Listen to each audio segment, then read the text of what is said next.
It is 11:08 a.m. Pacific Daylight Time. It's the 31st day of October. That means it's spooky time. It's Halloween. It's also the anniversary of the Bitcoin white paper. If you don't remember or did not know, the first instance of any knowledge about Bitcoin was dropped today in the year 2008, almost as a boo to the legacy financial systems. This is episode 1202 of Bitcoin, and Steak and Shake is in the news. And that's why you're here. It's all the news you can use about Bitcoin and more from here and around the world with your host, me, David Bennett. Guess what? Australia is going to be in the news as well. We'll get to it. And then Sam Bankman-Fried is begging the world to understand that FTX was never bankrupt. It was somebody else's fault that it went bankrupt or something like that. It's a very weird flex, honestly, and we're going to talk all about it, as well as demon AI, demon possession, y'all, now in the form of AI, because AI is really in the news lately. So there's no reason not to talk about it, because it's machine thinking. Well, thinking is a stretch, but it's going to need machine money. No matter what we do, we're not going to separate artificial intelligence and agents and whatnot like that from things like Fediment, eCash, Lightning Network, Bitcoin, Arcade, you name it, guys, you name it. And then we're going to end with Giaccomo Zucco talking about, well, he's going to be talking about Arc and Lightning Network and things like that. And that's a longer piece. I'm only covering about 6 things today, so it may be a shorter show, but the show must go on. And we're going to start with Steak and Shake partnering with Fold to launch a $5 Bitcoin burger reward. Micah Zimmerman, Bitcoin Magazine, for however long we have Bitcoin Magazine for. And if you don't know what I'm referring to, go back and listen to yesterday's show of Bitcoin and Fold Holdings. The Bitcoin rewards company, known for letting users earn sats on everyday purchases, has teamed up with Steak and Shake for a limited time promotion that lets customers earn $5 in Bitcoin with their meal. Starting today, Steak and Shake diners who order a Bitcoin meal or Bitcoin steak burger at one of their 1,200 plus participating locations can visit bitcoinmealdeal.com. That's bitcoinmealdeal.com. Upload their receipt and receive a code redeemable for $5 in Bitcoin through the Fold app. Once the Fold app is downloaded and activated, the reward is instantly credited. The partnership marks the first time a U.S. restaurant chain has paired a menu item with Bitcoin rewards, blending food, finance, and pop culture in a single bite. You see what they did there? That was actually pretty decent writing. Even the bun carries a message. It's stamped with a Bitcoin logo, a subtle but unmistakable symbol of how far the orange coin has traveled into mainstream consciousness. Yes, now you too can be a target of kidnapping and wrench attacks just because you're eating a burger. It wasn't enough that I told you, don't wear swag, don't go out and advertise that you may have Bitcoin. Hell, now you can't even order a freaking burger without being terrified you're going to be thrown into a windowless van with the word candy written on the side and driven out into the damn desert. I swear, man, it's just like we're just absolutely obsessed with showing our colors here, aren't we? Well, anyway, quote, Bitcoin goes mainstream when it starts showing up in everyday life. That's been our vision from the very beginning, and our promotion with Steak and Shake is the next step in that journey. And for many people, this will be the first time they ever own Bitcoin, and it'll come from something as ordinary as grabbing a burger, said Fold chairman and CEO Will Reeves. For Steak and Shake, the partnership deepens its ongoing relationship with the Bitcoin community. Earlier this year, the 90-year-old chain rolled out Lightning Network payments across all U.S. locations. The company even sparked headlines when it publicly scrapped plans to accept Ethereum declaring its, quote, allegiance to Bitcoiners. Now it's taking that loyalty one step further. Quote, Steak and Shake has never been afraid to take a bold position. And putting Bitcoin on the menu is the latest example, said Sardar Big Larry, CEO of Steak and Shake. Quote, Bitcoin is rewriting the rules of culture and commerce, and we want our guests to be part of that future every time they sit down for a meal, end quote. And it goes into fold and a little bit of history thereof. It's just a few more sentences, and there's just really no reason to do that. It's Friday, and I know you got things to do, but let's cruise over. Well, actually, let's go down under to Australia where and this one, listen to this one. This is, in my opinion, this one's going to be a little bit of fear mongering. Okay, so this is the kind of FUD that you can expect to start being parroted, repeated all across, and you'll understand exactly why when you hear this. So pay attention. Adrian Zmunsky, Cointelegraph. Australian police crack coded wallet and seize $5.9 million in crypto. Australian police have indeed cracked a coded cryptocurrency wallet containing 9 million Australian dollars. Australian Federal Police Commissioner Chrissy Barrett described the effort as, quote, miraculous work during a Wednesday speech, crediting a data scientist who has become known with the agency as the crypto safecracker. During an investigation into a purported well-connected alleged criminal who stockpiled cryptocurrency by selling a tech-type product to alleged criminals, the AFP came across password-protected notes on his mobile phone. Upon further examination, law enforcement also identified an image containing random numbers and words, Barrett said. Barrett said the numbers were divided into 6 groups with over 50 combinations, and the AFP digital forensics team determined it could be related to a crypto wallet. Oh my God, it's all crypto. The suspect allegedly refused to hand over the keys to his crypto wallet, an act that carries a 10-year penalty in Australia. Quote, we knew if we couldn't open the crypto wallet, and if the alleged offender was sentenced upon release, he would leave prison a multi-millionaire, all from the profits of organized crime. For our members, this was not acceptable. Oh my God, you're just like, do you wear a cape? You must be a hero. Well, anyway, one of AFP's data scientists realized that the alleged criminal, quote, tried to create a crypto booby prize, not a booby trap, but a crypto booby prize in how the numbers were presented. And here, listen to the way that this is presented in this article, y'all. To decode the 24-word seed phrase, he had to remove the first number from each sequence. And I guess they're referring to the numbers and other items that were found on his phone and that picture, that image that had whatever that was on it. Somehow or another, they're equating this to a 24-word seed phrase. So keep this in mind. And no, do not start jumping out windows and stuff. I honestly think this is complete and utter bullshit. But this is the kind of crap that we're going to be dealing with. Continuing, the data scientist explained that some of the number strings felt wrong and they looked like they were not computer generated. He added that those strings, quote, looked like a human had modified the sequence by adding numbers in front of some sequences, end quote. I got to pause there. That passage, that paragraph right there is why I think this story is baloney. I think it's fear-mongering. I think it's a straight-up lie. I think they were able to get a hold of that money, if they did get a hold of the money, through other means.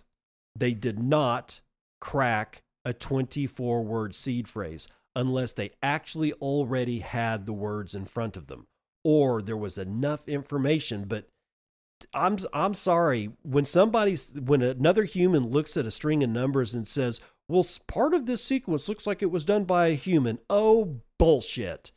Unless you're a idiot savant, and even then, I highly doubt that a human could look at a string of numbers and be able to say that segment of numbers right there, that's a human. I call bullshit with extreme prejudice. Continuing on, this was not the first crypto recovery for the AFP's digital forensics team. In a separate case, the same unidentified data scientist helped recover more than 3 million in digital assets using another decoding technique. In both cases, the crypto was seized by the AFP-led Criminal Assets Confiscation Task Force. If the court orders the funds to be confiscated, the money will end up in a Commonwealth account and redistributed by Home Affairs Minister Tony Burke to fund crime prevention. That is the entirety of this article. And there is nothing about anything that was presented to Cointelegraph from the AFP that makes any logical sense at all. Again, you're going to probably hear about this. This is going to be something that people use to scare the bejesus out of people, saying, oh, well, now they can crack a 24-word seed phrase. First, it looks like there may have been enough information in an image carried on the man's phone to be able to do this thing. Second, I don't think they were able to do that thing. What they're describing is so convoluted that what's going to end up happening is it's going to be easy for people to just think, oh my God, a 24-word seed phrase just isn't enough anymore. All of our Bitcoin and cryptocurrency is going to be confiscated because they can just crack those words. No, that is not how this works.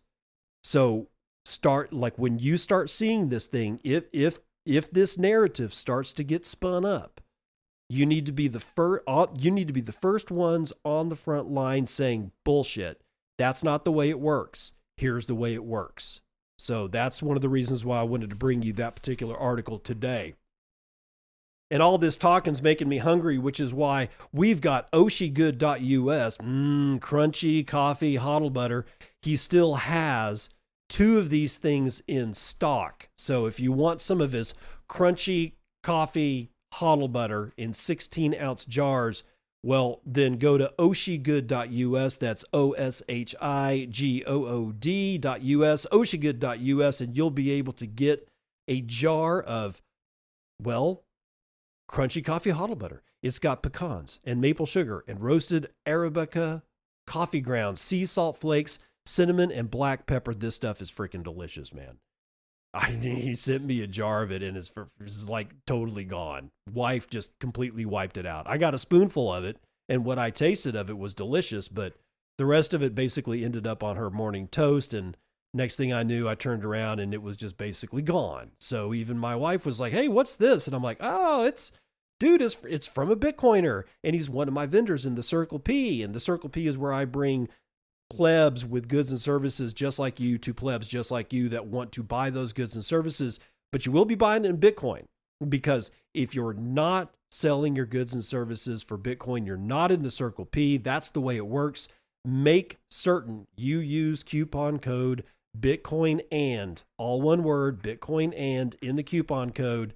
That way Oshi will be able to say, hey, he made a sale for me. That's the only way he knows. This is value for value advertising. This is the only podcast that you will find this being done. It is not the most efficient way to do it, but I like to spotlight people that have goods and services for sale in Bitcoin, especially the small guys, the guys that don't necessarily have the money for advertising, the guys that do not run around paying $5,000 a month to get, an ad on every podcast, for whatever podcast they're advertising on for the entire month. No, they don't have that kind of money. It's my job to help them out. That's what the Circle P is here for. But I'm not going to help out this dude.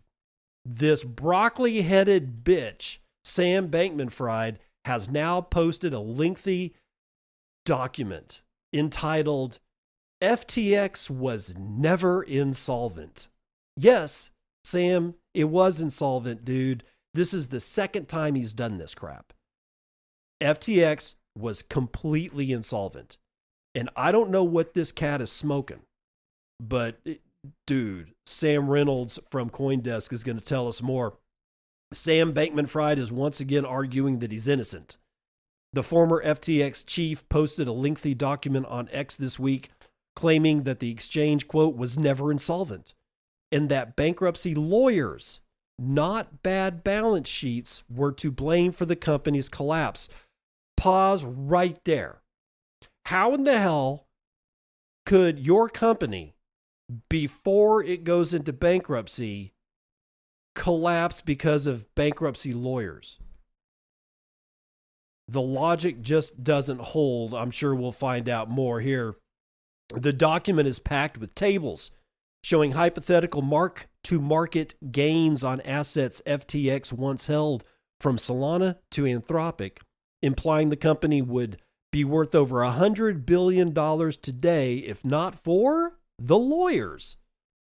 Yet many of the document's central claims, like the assertion that FTX was never insolvent and could have repaid customers in full, does not line up with the actual financial filings. The FTX founder was convicted of 7 counts of fraud, conspiracy, and money laundering after the collapse of the crypto exchange in late 2022, and he's been sentenced to 25 years in prison. Okay, that we all know that. The post is the latest volley in Bankman-Fried's broader campaign to reframe his conviction and win political sympathy. As the New York Times reported, his parents and legal allies have been quietly lobbying for a presidential pardon, enlisting Trump-connected lawyer Corey Langhofer, and even arranging a jailhouse interview with Tucker Carlson. Prediction market traders on Kalshi give him about a 10% chance of receiving a Trump pardon, suggesting that the post may be aimed as much at shifting those odds through a rehabilitation of its image as at rewriting FTX's history. Will it work? I don't know. I don't care. This dude deserves everything that he got, though. So this continuous lying and the rewriting of the history of what actually happened is the kind of thing that I expect from, like, I don't know, weirdos. Hey, let's run the numbers.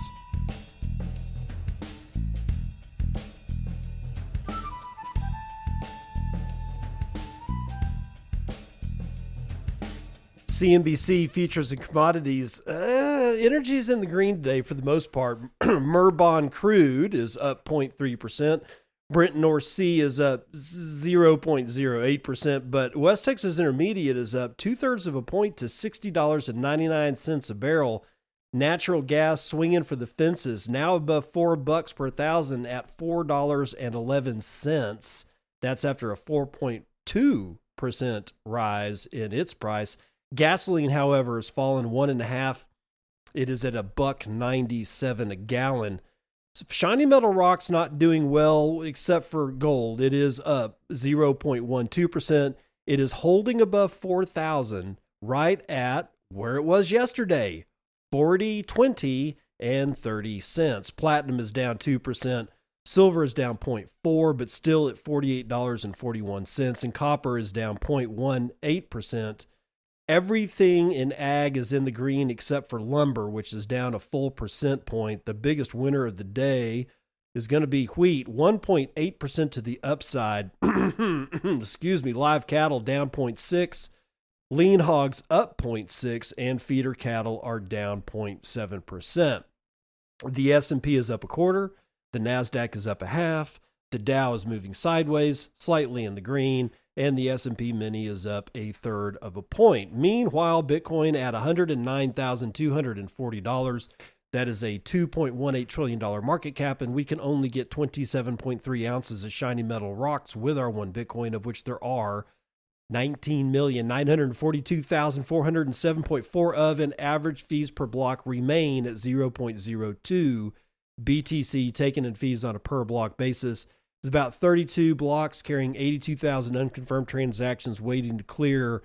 High priority is going to take 2 Satoshis per VByte. Low priorities are going to get you in at 1. And speaking of ones, hash rate remains at 1.1 zettahashes per second.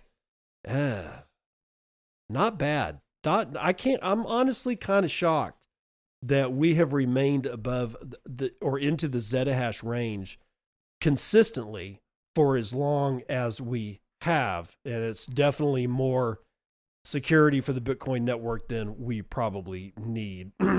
From Pipe Dream, yesterday's episode of Bitcoin and I got Psyduck was 761, says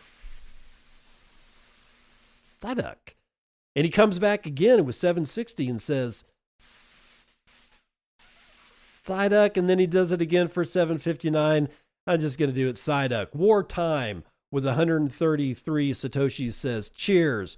Rev Hoddle says South Bend, Indiana Bitcoin meetup, first Thursday every month at Lang Lab, 6:30 p.m. Next meetup is Thursday, November the 2nd. So the South Bend, Indiana Bitcoin meetup is Thursday, November the 2nd. He has a correction, and both of these come with 721 sats. He says correction, November the 6th, November the 6th, not November the 2nd. November the 6th is the next South Bend meetup. So if you want to go meet some Bitcoiners, go. Jay or Nick, you choose, gives me 2,100 sats and says, I feel so bad for kids growing up with predatory AI and social media today. Probably going to get worse. We'll find out more when we get there. God's Death with 237 says, thank you, sir. No, thank you. And that's the weather report.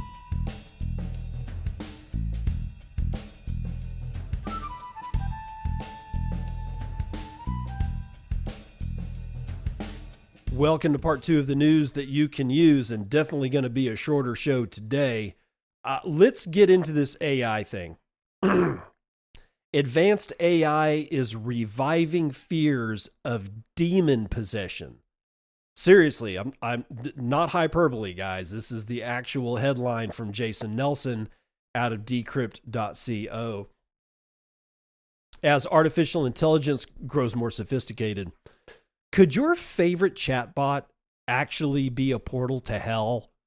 That's the premise laid out by Christian journalist and influencer Billy Hallowell, who claims AI can lead to demonic influence. In a recent episode of After Party with journalist Emily Jashinsky, Hallowell, an author and religious commentator with 300,000 followers across Facebook and X, warned that large language models could become tools of the devil. Quote, the demonic realm actually uses technology very often. This is something that showed up a lot in stories. I've actually had a personal experience with this in my own life where you see technology being manipulated or used, Hallowell said. Okay, I'm not going to comment. While Hallowell acknowledged the absurdity of his claim, he went on to say that he had encountered stories from police officers and others who believed technology had been, quote, hijacked during supernatural encounters. Ooh, this is a great Halloween story, huh?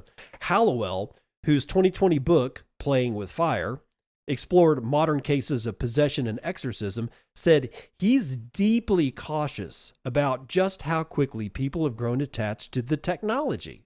Quote, people are becoming addicted to AI. They're getting in relationships with AI. They're looking to AI for all the answers, end quote. Hallowell compared that dependency to both the spiritual and intellectual decay of a culture that is dumbed down, confused, and lost, and is now giving up the last act of thinking for itself. Quote, you know, if you're Satan and you're the devil, the enemy, the goal of Satan is to kill, steal, and destroy and confuse. So why would you not use a tool that can actually communicate and talk to further those actions on the human population, end quote. That anxiety and moral panic aren't new.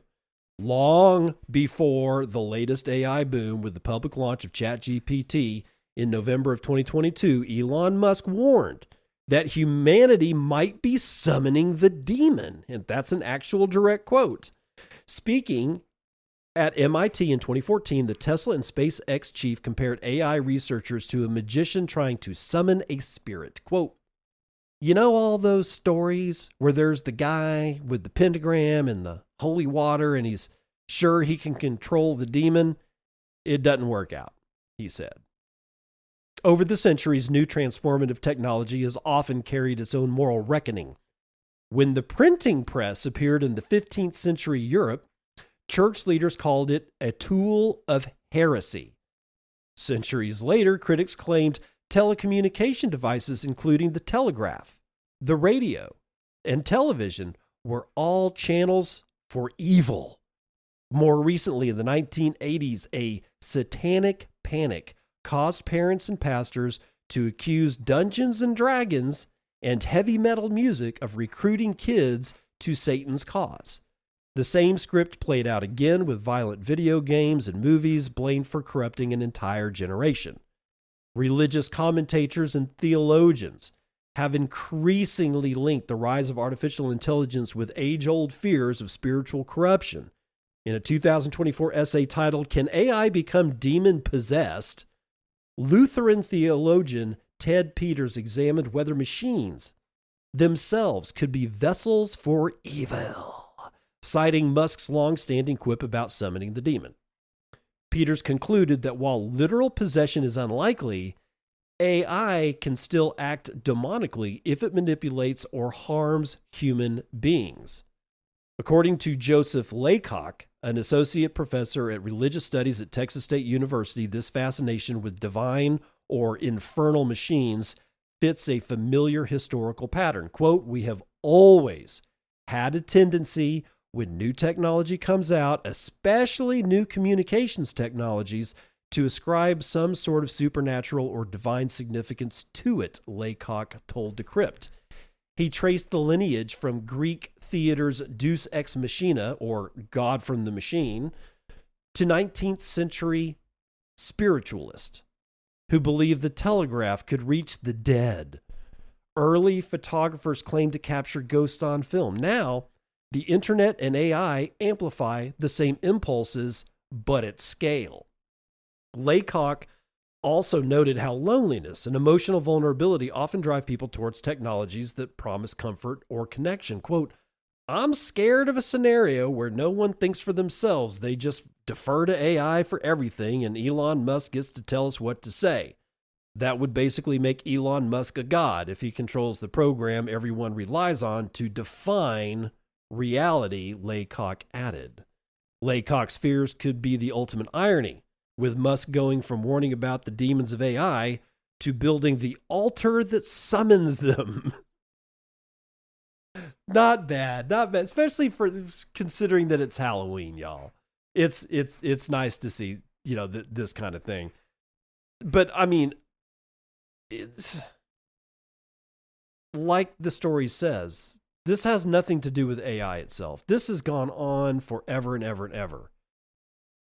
I just think that we're being a little bit hyperbolic on all this stuff, but it doesn't matter. People are going to believe what they want to believe. I didn't get to go see Kiss when I was a kid, and I'm talking Ace Frehley, Peter Criss, was it Paul Stanley and Gene Simmons, the old Kiss band from the 70s and into the 80s. I didn't get to go see them. You want to know why? Because a bunch of parents got pissed off that they were coming to town, and they basically made such a stink about the devil worship, and it was part of the whole satanic panic thing. They made such a fuss that the promoters for Kiss were just saying, fine, screw y'all, we don't want to come. And so none of us got to go to the show. If you ever seen videos of a Kiss show, especially back in the day, before lasers and all kinds of other neat stuff was coming out, I mean, it was an incredible experience to go to, from what I can see. Big stage, lots of cool stuff going on. It was choreographed. There was all kinds of neat shit. And I didn't get to go see it because people cannot just simply be logical about things. Does it mean that you should just like latch on to something like AI and not have any guard guards up about it? No, just let all defenses down? No, but that's just stupid for anything. It just is. Okay, so let's move on to the last one of the day. Like I said, very short show. Giacomo Zucco says, quote, Bitcoin Core won't kill Bitcoin, but Arcade will change the Lightning Network, end quote. And this is out of atlas21.com. On the sidelines of the Plan B forum in Lugano, Giacomo Zucco, president of Plan B Network, gave an interview to Atlas 21's microphones addressing topics such as the evolution of the Lightning Network, adoption prospects as a means of payment, quantum FUD, and El Salvador's role in the ecosystem. The title, and this is the first question of that interview, the title of your speech at Spazio 21 was quite provocative. Quote, will Bitcoin Core kill Bitcoin? What's that about? Giacomo's answer is, the title is clearly clickbait. I love how he's honest about it. Over the years, Bitcoin has shown that it tends to survive. It has been declared dead countless times, yet it's still here. I would be very skeptical about the title of my presentation. Next question. Arc Labs has launched Arcade in public beta version. What's your opinion? Giacomo's answer? I'm extremely bullish on Arcade, really enthusiastic. To understand its importance, we need to start from the original idea of the Lightning Network, dividing Bitcoin's global consensus into small portions with Lightning channels, which can then exchange value with each other, forming a unified network. The concept is excellent and is working well. However, there's a problem. The channel structure works perfectly for companies, large entities, and nerds, but it's not optimal for the end or average user. Onboarding a new user through a Lightning channel is a very complex process, and the real strength of Arcade lies in the fact that it doesn't propose itself as a substitute for the Lightning Network, but only for traditional Lightning channels, representing the last step of the user experience. Arcade is the perfect complement to the Lightning Network, a new type of channel that operates within the Lightning Network itself. Arcade always allows a unilateral exit from the protocol and permits self-custody, but with easier onboarding and an excellent user experience. And furthermore, protocols like Arcade will help Bitcoin become more spam resistant and censorship resistant, aggregating off-chain the fee pressure coming from different users. In practice, many users can combine their fees into a single on-chain fee capable of competing with both spam attacks and censorship attacks, preventing blocks from remaining empty. Next question. Was the Lightning Network promoted in the wrong way initially? Ooh, that's a good question. Quote, perhaps a bit. The idea of Lightning Network as the only way to follow conceptually was excellent. The mistakes were mainly two. Number one, identifying LN exclusively with Dryja-Poon channels, excellent for some use cases, but not suitable for others. Secondly, promoting it as an already ready for mass use, when in reality it was only ready for some specific use cases. Bitcoin is close to ossification. Lightning Network was an experiment and still is. And one of the other things that will transform it will be precisely the integration of solutions like Arcade. Next question. Jack Dorsey has stated that Bitcoin could fail if it weren't used as a medium of exchange. What say you? No, I don't agree. I think it's an impossible scenario because Bitcoin is already used as a medium of exchange in some specific markets. For example, if you want to buy a no KYC SIM or a VPN, many providers accept Bitcoin as payment through hidden services on Tor.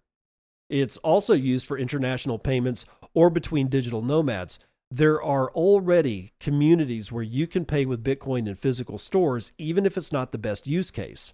Bitcoin was designed to be cashed through the internet. To increase adoption as a medium of exchange, we need to solve the problem. The competitors. The first competitor is the dollar, which has been slowly losing purchasing power for many years, but remains more stable than Bitcoin in the short term. The second competitor is stablecoins, which I consider a scam for the regulator, which allows freedom in secondary markets. As long as this system works, it makes little sense to use Bitcoin as a daily medium of exchange. Many people aren't using Bitcoin as a medium of exchange because they can use USDT. Therefore, when the dollar goes into hyperinflation or stablecoins are stopped by the regulator, only then will Bitcoin fully emerge as a medium of exchange. But we're not in a race. There's no hurry. Next question. Trezor has launched a quantum-ready hardware wallet. Do you believe quantum computing is a threat to Bitcoin in the short term? The answer is the Trezor Safe 7 seems like a good product to me with excellent design and marketing. Many have compared it to a moment similar to the iPhone launch. I like the guys at Trezor. On quantum computing, however, I believe it doesn't represent a threat to Bitcoin in the short term. In fact, I'm extremely skeptical. To break the elliptic cryptography used in Bitcoin requires at least 20,000 logical qubits with an error margin below a certain threshold. And today, we don't even have one logical qubit below that error margin. What we have are some physical qubits that, put together, can emulate a logical qubit with a very high error margin. In practice, today we have 0 functioning logical qubits. When we reach 1, we'll have plenty of time to think about possible solutions. I don't think I'll see something like that happen during my lifetime. I want to clarify that quantum FUD could be useless in the best case, but in the worst case, it could be harmful. If some government entities were to start pushing the switch from current algorithms to less tested, more recent, quote, quantum safe algorithms, which might have backdoors or weaknesses, then the matter would become concerning. If it's about adding new quantum resistant algorithms to the current algorithms that shouldn't create problems, but if we're talking about completely replacing current algorithms with new systems, then it would almost seem like an operation orchestrated by 3-letter government agencies. Next question. How do you evaluate El Salvador's experiment after 4 years? Very well. First of all, there was the market cycle that influenced adoption. El Salvador's experiment began during the peak of the 2021 bull market. Subsequently, the bear market of about 3 years began. After the 4-year market cycle, the Bitcoin's price started back to high levels. There was a real possibility of a domino effect with other countries. Centralized power had to do something. That's why there was the agreement with the IMF, which in my opinion was a smart move by President Bukele, since El Salvador still needs loans. This way, the IMF only postponed the domino effect. What the International Monetary Fund, the IMF, asked Bukele in exchange for the loan was essentially to scale back the marketing strategy related to Bitcoin. Make Bitcoin use non-mandatory, which in reality it already was. Stop investments in mining operations, which are anyway managed by private companies that continue to operate. Suspend Bitcoin education programs, which the government never carried out directly, but only facilitated through foreign companies, and stop buying 1 Bitcoin a day by the end of 2025, a measure that would have been stopped anyway after the already significant investments made. In the end, only Bitcoin marketing was reduced. I think Bukele was smart to accept this compromise. On X, he continued to claim he's buying Bitcoin. Maybe it's true, maybe not. It doesn't matter. The point is that the IMF bought some time to divert attention from the state narrative on Bitcoin. It was smart for both parties, but in fact, nothing has changed. Why is El Salvador important for Bitcoin? Because companies like Boltz, fundamental for the Lightning Network, were able to move there, create a legal headquarters, and manage a business in a legally favorable environment. El Salvador acts as a sort of protection for Bitcoiners. Those who go there can find friends, places to spend Bitcoin, conferences, and a favorable regulatory environment. I believe that the next time a domino effect at the level of state adoption begins, the IMF won't be able to do anything to stop it. Next question. As president of Plan B Network, what advice would you give to someone who wants to start a career in Bitcoin? Quote, on a purely economic level, if you have a traditional fiat job, it's better to keep it and continue buying Bitcoin, remaining anonymous and keeping a low profile. This is good financial advice, but it's not good life advice. Economically speaking, jobs in the Bitcoin sector are hard to find, hard to maintain, and not that remunerative.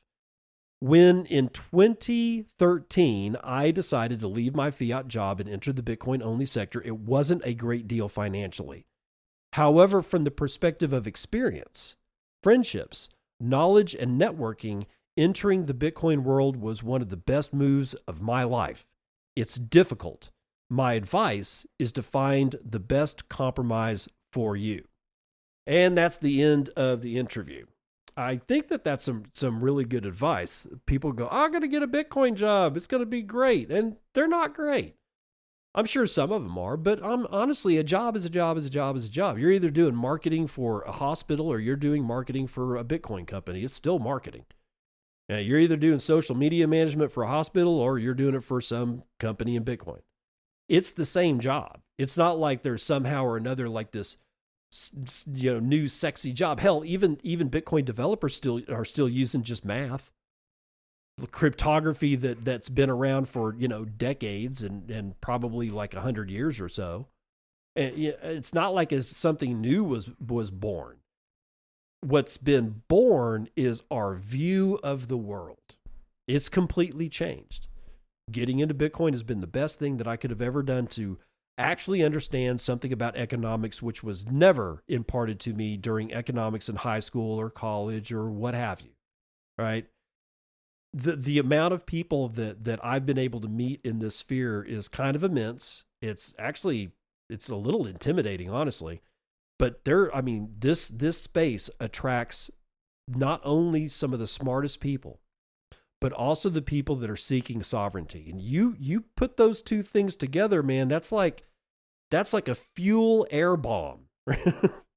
One of the most powerful explosive forces that are non-nuclear on the face of this planet is to take a whole bunch of air and pressurize it inside a whole bunch of flammable liquid and then set that son of a bitch on fire, and you will find out what a daisy cutter actually means. But beyond that, Giacomo's right.